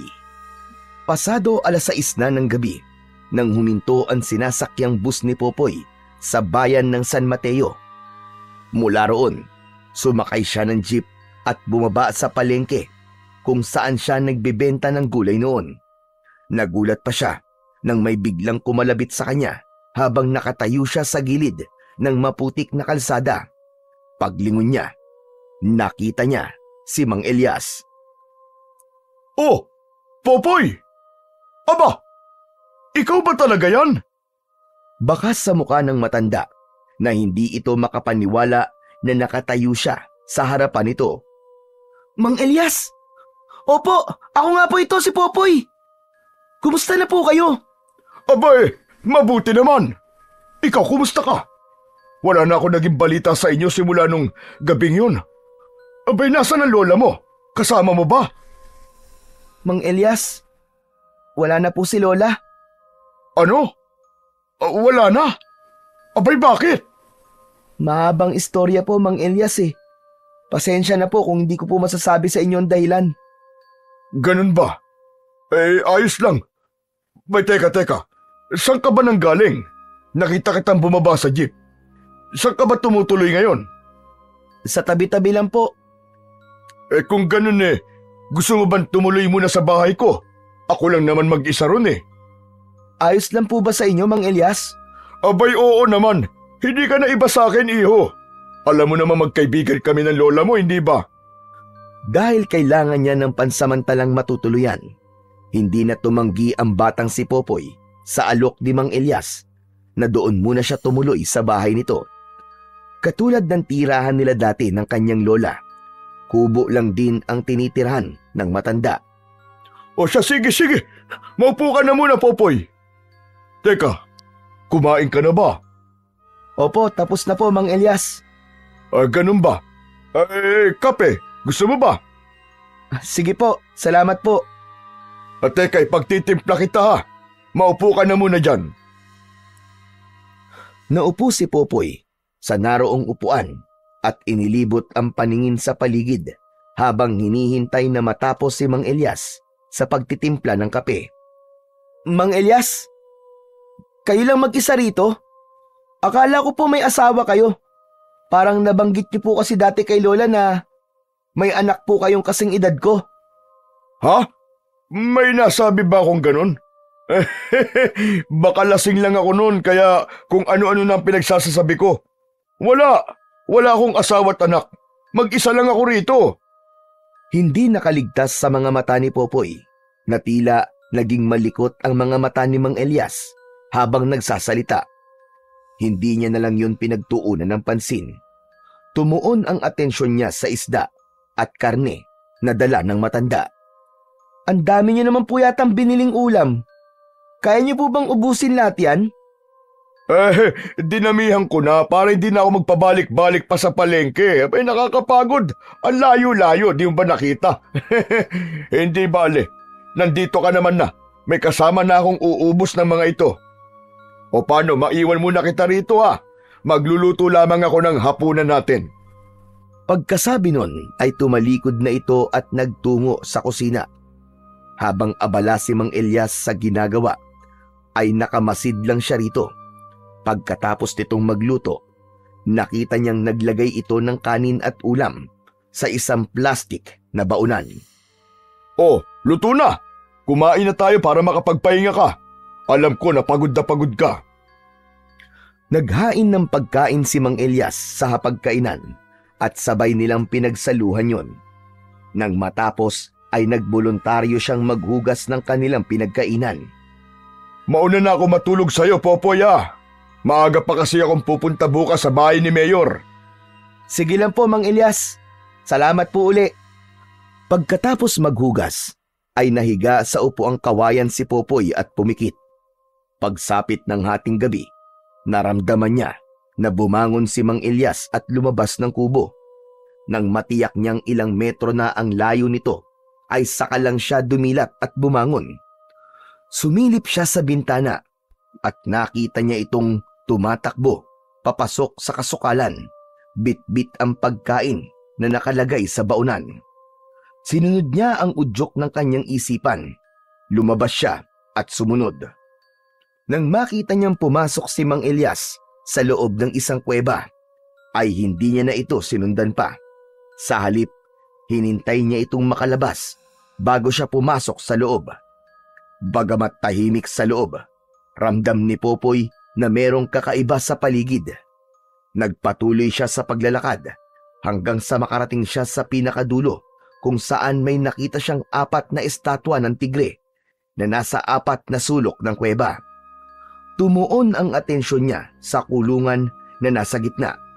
Sa loob nun ay merong 2 babae na nakakulong, isang may edad na at isang bata na sa hula niya ay kasing edad niya. Sa kabila ng sinabi sa kanya na huwag siyang lumapit, ay humakbang pa rin siya palapit. Nang hawakan niya ang kulungan, ay biglang humarap sa kanya ang isa sa 4 na estatwa at nagulat pa siya nang maglabas yun ng pana mula sa bibig. Dahil hindi niya yun inaasahan, natamaan siya sa kanang braso. Itinaboy siya ng isang babae at sinabing pare-pareho silang mamamatay sa oras na tangkain niya silang ilabas sa kulungan. Hindi niya pinansin ang sinabi nitong yun. Sa halip ay hinawakan niya ang kandadong bakal at sinimulang kalagin. Dahil sa ginawa niyang yun, sabay-sabay na humarap sa direksyon nila ang 3 pang estatwa at sunod-sunod na naglabas ng pana. Inilabas ni Popoy ang kidlat niyang sibat at sinangga ang mga yun. Sige na! Tumakas na kayo! Sigaw niya sa mag-ina habang abala siya sa pagsangga sa mga pana upang walang matamaan sa kanila. Lumabas ang 2 sa kulungan at magkahawak kamay na tumakbo. Nang matiyak naman ni Popoy na nakalabas na ang 2, bigla niyang ibinaon sa lupa ang dulo ng kanyang sibat at naglabas yun ng malakas na puwersa na yumanig sa buong paligid. Bumagsak ang mga estatwa at kasabay nun ay nagsimulang gumuho ang lugar. Simbilis ng kidlat niyang nilisan ang loob ng kuweba bago pa yun tuluyang gumuho. Sa labas ng kuweba, naroon at naghihintay sa kanya ang 2 babae. Manang, pamilya po ba kayo ni Mang Elias? Ligtas na po kayo! Nilapitan niya ang 2 at sabay-sabay silang naglakad palabas ng kakahuyan. Pagdating nila sa bahay ni Mang Elias, bakas sa mukha ng matanda ang pagkagulat nang makita kung sino ang mga kasama niya. Nang makabawi sa pagkakabigla, ay nilapitan nito ang mag-ina at niyakap. Nagdesisyon si Popoy na magpahangin sa labas at iniwan ng 3. Makalipas ang ilang minuto, ay nilapitan siya ni Mang Elias. Popoy, maraming salamat sa pagliligtas mo sa mag-ina ko. Kung alam mo lang kung gaano ako kasaya ngayon. Sila ang buhay ko, Popoy. Matagal ko na silang gustong ialis sa impyerno na yon. Pero wala akong magawa. Garalgal ang boses ni Mang Elias habang nagsasalita. Pero Mang Elias, ano pong ginagawa nila ron? Sino po nagkulong sa kanila? Bago ko sagutin ang tanong mo, may aaminin muna ako sa'yo. Malaki ang kasalanan ko sa'yo at sa lola mo. Natigilan si Popoy sa kanyang narinig. Ano? Ano pong ibig niyo sabihin? Natatandaan mo ba yung pampataba ng pananim na binigay ko sa inyo? Alam kong may halo yung itim na salamangka. Pero maniwala ka, Popoy. Hindi ko talaga gusto ibigay sa inyo yun. Hindi ko gusto mapahamak kayo ng lola mo. Pero wala ako mapagpipilian dahil dinukot nila mag-ina ko ng araw na yun para gawin ko ang gusto nila. Kumunot ang noo ni Popoy sa sinabing yun ni Mang Elias. Ano po? Itim na salamangka? Hindi po ba sabi niyo galing yung kay Mayor? Ibig sabihin, tama nga si Lola Ising. Planado niya ang lahat sa umpisa pa lamang. Hindi si Mayor ang tinutukoy ko. Katulad ko, sunod-sunuran lang din siya kay Dante. Si Kapitan Dante ang totoong masama. Siya ang may gusto na angkinin ang lupa niyo. Ha? Si Kapitan Dante? Paano nangyari yun? Hindi siya totoong mabuting tao gaya ng iniisip niyo. Gaya ng iniisip niya ng lahat. Popoy, isa siyang walang awang halimaw. Isang aswang na merong itim na kapangyarihan. Hayop siya. Kung ganun, totoo pala ang hinala ni Lolo Pedring na sinadya ni Kapitan na dalhin kami sa probinsya nila para ipakain sa aswang ng mga magulang niya. Si Mang Elias naman ang natigilan sa sinabi niya. Ano? Probinsya? Saan probinsya? Umalis kayo rito? Opo. Lumapit po ako sa kanya noon kay Kapitan para humingi po ng tulong. Matapos po naming mawala ng tirahan. Dinala niya po kami sa isang probinsya, sa bahay po ng mga magulang niya. Pero kinagabihan din nun, inatake kami ng aswang. Nakaligtas po ako. Pero si Lola, Napakasama niya talagang tao. Wala talaga siyang puso. Hindi pa siya nakontento na nagtagumpay na siya mapaalis kayo. Talagang ipinain pa kayo sa mga aswang. Hayop siya. ang buong akala ko po talaga si Mayor po may gustong paalisin kami. Kaya kay Kapitan po ako lumapit para humingi po ng tulong. Sa ginawa ko pong yun, ako na rin pala ang naglagay sa buhay namin sa panganib. Pero Popoy, paano mo nagawang makaligtas? May tumulong ba sa'yo? Tumakas po ako para sana humingi ng tulong. Pero hindi na po ako nakabalik dahil nahulog po ako sa bangin. At tinamaan po ako ng kidlat. Nakita po ako doon ng matanda na ang pangalan po ay Lolo Pedring. Tapos, dinala niya po ako sa kanila. Nagising na lang po ako nang wala po akong maalala. Kahapon nga lang po bumalik ang alaala ko eh. Kaya nagdesisyon po agad ako na bumalik dito. Sino naman yung Lolo Pedring na sinabi mo? Yun nga po, siya nga po yung nagligtas sa akin. Nakita niya po akong walang malay sa ilalim ng bangin kaya inuwi niya po ako at ginamot. Teka, Popoy, tama ba ang narinig ko sa'yo? Na tinamaan ka ng kidlat? Abay, paano mo nagawang mabuhay? Mahirap pong ipaliwanag eh. Pero pagkatapos ko pong magkamalay, nagkaroon na po ako nito. Itinaas ni Popoy ang isa niyang kamay at ipinakita ang kanyang kapangyarihan kay Mang Elias. Aba, Popoy, meron kang mutya ng dagitab? Alam niyo rin po ang tungkol sa mutya, Mang Elias? Oo naman. Naikwento lang sa akin yan noon ng lolo ko. Ang akala ko, kwentong barbero lang yan. Ngunit totoo pala. Kaya po ako bumalik dito para maghiganti.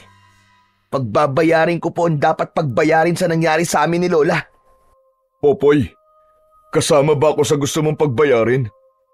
Maiintindihan naman kita kung sakali. Pero sana, huwag mo naman idamay ang mag-ina ko. Wala silang kasalanan. Mang Elias, huwag po kayong mag-alala. Wala akong balak na isali ka o ang pamilya mo. Naiintindihan ko po ang ginawa nyo. Kahit sino naman po siguro na malagay po sa sitwasyon nyo noon, ay gagawin din po ang lahat para sa pamilya nila. Ngayon pong alam ko na kung sino ang totoong kalaban. Hindi po ako papayag na may maloko pa siyang iba. Mag-iingat ka, Popoy. Katulad na sinabi ko kanina, masahol pa sa halimaw si Dante. Bukod sa pagiging aswang, marunong din siyang gumamit ng itim na salamangka. Gusto ko po siya makaharap bukas ng gabi. Kakailanganin ko po ng tulong niyo, Mang Elias. Sige, Popoy. Nasa likod mo ko. Iniligtas mo mag-ina ko, kaya wala akong hindi susundin sa lahat ng sasabihin mo. Ngayon pa lang po nagpapasalamat na po ako sa inyo. Ganito po. Dalhin niyo po siya sa may kakahuyan bukas. Ikaw na po ang bahalang gumawa ng rason kung paano mo siya madadala ron. O sige, ako nang bahala ron. Marami pong salamat uli. Ako ang dapat na magpasalamat sa iyo dahil iniligtas mo ang pamilya ko. Ang tagal ko silang hindi nakasama. Nakukontento na lang ako sa pagdadala ng pagkain doon para hindi sila magutom. Takot akong hawakan sila dahil alam kong delikado. Kalimutan na po natin yun, Mang Elias. Wala po yun. Ginawa ko lang naman po ang alam kong dapat gawin. Nagtagal pa ng ilang minuto ang pag-uusap nila ni Mang Elias bago nila napagpasyang pumasok na sa loob. Kinabukasan, nagpaalam si Popoy na pupunta siya sa dati nilang tinitirhan. Mataas na ang sikat ng araw nang makarating siya roon. Naabutan niya ang ilang kalalakihan na abala sa pagbubungkal sa malawak nilang lupa gamit ang isang dimakinang sasakyan. Bumalik sa isip niya ang masasayang alaala nila ng kanyang lola at dahil doon, nabuhay ang galit sa dibdib niya. Tila naramdaman ng kalangitan ang emosyong namayani sa kanya dahil biglang dumilim at sinabayan ng pagkidlat. Ilang sandali pa ay sunod-sunod na tinamaan ng kidlat ang lupa nila. Kaagad nagsitakbuhan palayo ang mga naroong kalalakihan na nagtatrabaho Matapos masaksiyan ang nangyayari, kumalma lang ang kalangitan nang maglakad siya palayo sa lugar na yon. Bago siya umuwi, ay pumunta muna siya ng bayan at pumasok sa isang tindahan ng mga comics. Bumili ulit siya ng maskara ng paborito niyang comics karakter. Kinagabihan, alas 7 pa lamang ay nasa kakahuyan na si Popoy at hinihintay niya na dumating si Kapitan Dante. Suot niya sa kanyang muka ang maskarang binili niya. Waring ginaya niya ang karakter sa comics upang hindi siya makilala ni Kapitan. Makalipas ang mahigit 1 oras na paghihintay, dumating din ang kanyang hinihintay. Bakas ang pagtataka sa mukha nito nang makitang gumuho na ang kuweba kung saan nito ikinulong ang mag-ina ni Mang Elias. Lumabas siya mula sa likod ng isang puno upang makita siya nito. Kapitan Dante! Kumusta ka? Sino ka? Bakit may takip ang mukha mo? Bakit ka nakasuot ng maskara? Ikaw ba may kagagawa nito? Ang lakas ng loob mong kalabanin ako! Oo, ako nga. At ikaw na ang susunod kong patutumbayin. Pagkasabi nun, ay inilabas ni Popoy sa kanyang kanang kamay ang kidlat niyang sibat. Pinaglaruan niya muna yon sa kanyang mga kamay at pagkatapos ay iniumang niya ang matulis na parte paharap sa kapitan. Tignan natin kung hanggang saan ang kaya mo! Itinaas ni Dante ang isa nitong kamay at naglabas ng kulay itim na mahika. Unti-unti yung humaba at naging hugis espada. Hindi na nagulat si Popoy sa kanyang mga nasaksiyan dahil nabanggit na sa kanya ni Mang Elias na marunong gumamit ng itim na mahika, si Dante. Hayop ka, Kapitan Dante! Pagbabayaran mo lahat ng kasamaang ginawa mo! Pagkasabi nun ni Popoy, ay sinugod niya kagad si Kapitan gamit ang taglay niyang bilis. Nagtagisan sila ng lakas at kapangyarihan. Maririnig sa paligid ang dagundong ng kanilang mga armas tuwing nagkakasalubong ang mga yon. Nagtagal pa ng ilang minuto ang kanilang laban bago siya nagtagumpay na mapatumba ang kapitan. Nagawa niyang putulin ang gamit nitong mahiwagang sandata nang hampasin niya yon ng kanyang sibat na kidlat. Ang akala niya, susuko na si Kapitan Dante, pero nagkamali siya. Muli itong tumayo at may binanggit na mga katagang hindi niya maintindihan. Napalingon si Popoy sa paligid nang may narinig siyang papalapit. Pagtingin niya sa itaas, may nakita siyang maraming uwak na papalapit sa direksyon niya. Naging abala siya sa pagpatay sa mga yon, kung kaya't hindi niya napansin na nakalapit na pala sa kanya si Kapitan. Napangiwi siya nang ibaon nito sa kanyang tiyan ang hawak nitong armas.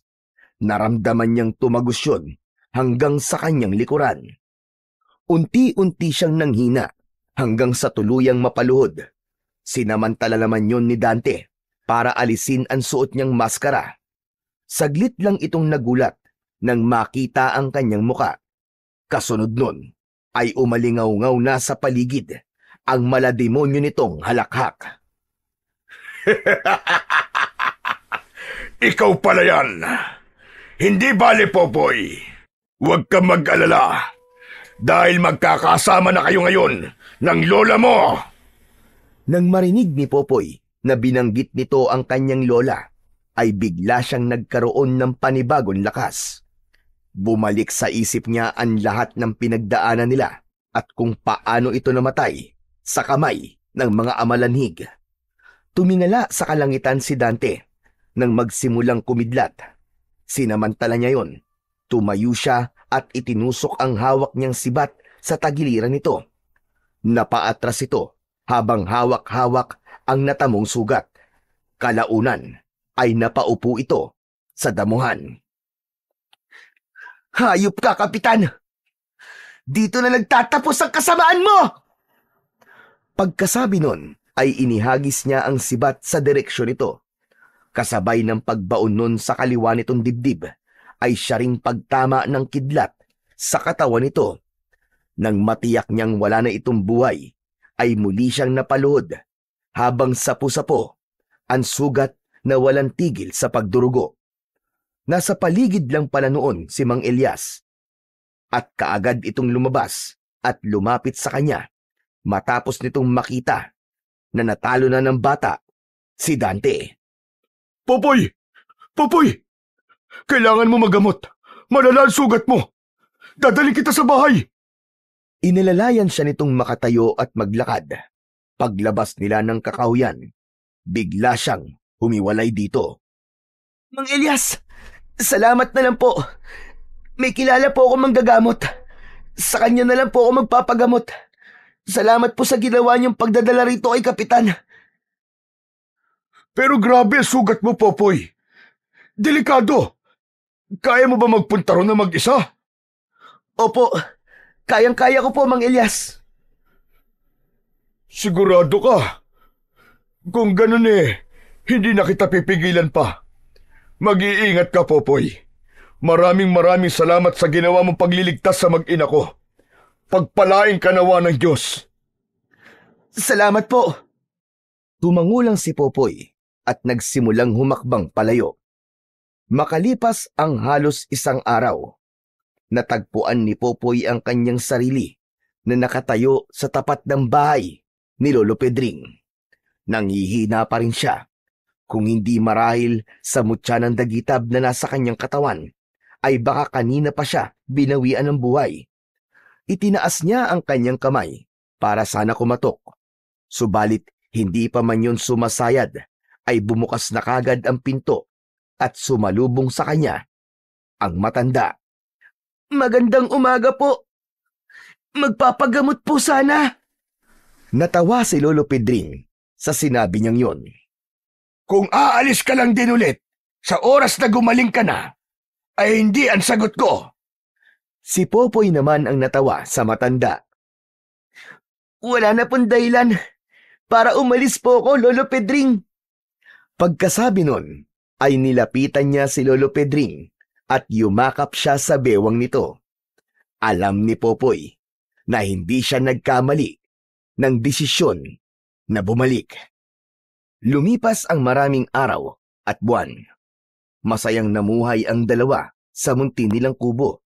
Tawanan at hagik-gikan ang maririnig sa kanila sa labis na kasiyahan. Wala nang aswang na gumagambala o napapabalitang naghahasik ng lagim.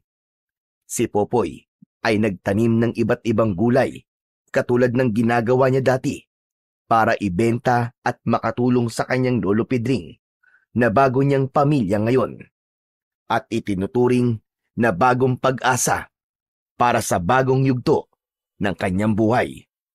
Sa kabila ng kapayapaang tinatamasa nila, hindi pa rin sila nagpakampante ni Lolo Pedring dahil alam nila na ang kasamaan ay palaging naghihintay lang ng tamang pagkakataon upang sumalakay at hindi rin lingid sa kanila na dahil sa kapangyarihang taglay ng mutya ng dagitab ay maaaring merong masasamang loob o elemento ang magnanais na makuha ito sa kanya.